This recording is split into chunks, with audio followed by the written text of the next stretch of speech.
ఏపీలో స్ట్రాటజిస్టులు యాక్టివ్ అవుతున్నారు. కూటమి సర్కారు వచ్చి ఏడాది కూడా కాలేదు కానీ సర్వేల పేరుతో హడావిడి మొదలైపోయింది.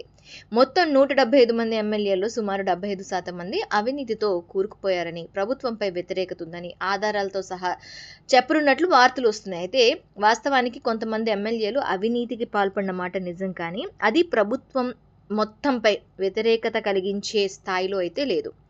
గత వైసీపీ పాలనతో పోలిస్తే ప్రస్తుత అవినీతి తక్కువగానే ఉందని కొంతమంది అంటున్నారు. అందుకే ప్రజల్లో ఒక రకమైన సాఫ్ట్ కార్నర్ ప్రభుత్వంపై కనిపిస్తుందని కూడా చెప్తున్నారు. ప్రస్తుతం ప్రజలు ఎమ్మెల్యేల పనితీరును క్షుణ్ణంగా గమనిస్తూ అప్పుడే నిర్ణయం తీసుకోవాలా వద్దా అనే యోచనలో కూడా ఉన్నారట. మరోవైపు కొన్ని స్ట్రాటజీలు ప్రతిపక్షం తరపున పనిచేస్తూ ప్రభుత్వ వ్యతిరేక ప్రచారాన్ని సోషల్ మీడియాలో పెంచుతున్నట్లు కనిపిస్తుంది. సర్వే ఫలితాలు త్వరలో అంటూ పోస్టులు పెడుతూ ప్రజల్లో గందరగోళం సృష్టిస్తున్నాయి. కూటమి ప్రభుత్వం అధికారం చేపట్టినప్పటి నుండి ఎన్నో అభివృద్ధి పనులు చేపట్టింది. పాత రోడ్లను బాగు చేయడం, కొత్త రోడ్లు వేయడం, అభివృద్ధి కార్యక్రమాలకు శంకుస్థాపన జరగడం వంటి వాటితో ప్రజల మనస్సు గెలుచుకుంటోంది. అమరావతి నిర్మాణ పనులు మళ్లీ మొదలయ్యాయి. పోలవరం ప్రాజెక్టుకు కేంద్రం నిధులు మంజూరు చేసిందని అంటున్నారు. ఈ టైంలోనే అమరావతి పోలవరాన్ని రెండింటిని సీఎం చంద్రబాబు పూర్తి చేస్తారని, దీనికోసం సంకల్పం తీసుకున్నారని చెప్తున్నారు. మొదట ఆలస్యమన్న ఆ సూపర్ 6 హామీలను కూడా ఇప్పుడు అమలు చేస్తారనే వార్తలు వినిపిస్తున్నాయి.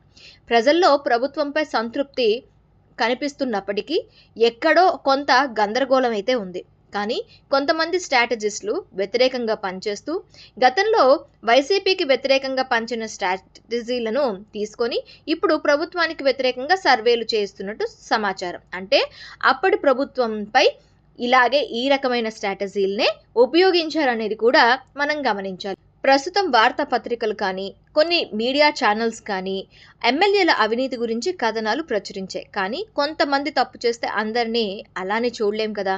75% ఎమ్మెల్యేలు అవినీతిలో ఉన్నారని చెప్తున్న వార్తలు పూర్తిగా నిజం కావని స్పష్టమవుతుంది. ఎందుకంటే చాలామంది మంత్రులు ప్రజలకు అందుబాటులో ఉండి మంచి సేవలు అందిస్తున్నారనేది అక్కడి మాట.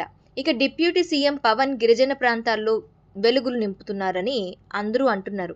విద్యాశాఖ మంత్రి లోకేష్ గుడ్ గవర్నెన్స్తో ఫలితాలు తెచ్చిపెడుతున్నారు. సీఎం చంద్రబాబు కూడా అభివృద్ధి ప్రణాళికలతో ముందుకెళ్తున్నారనేది వార్త.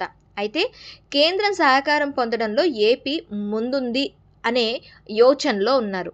విశాఖ స్టీల్ ప్లాంట్ ప్రైవేటీకరణను రద్దు చేయడం ద్వారా ఉద్యోగులకు భరోసా కలిగింది.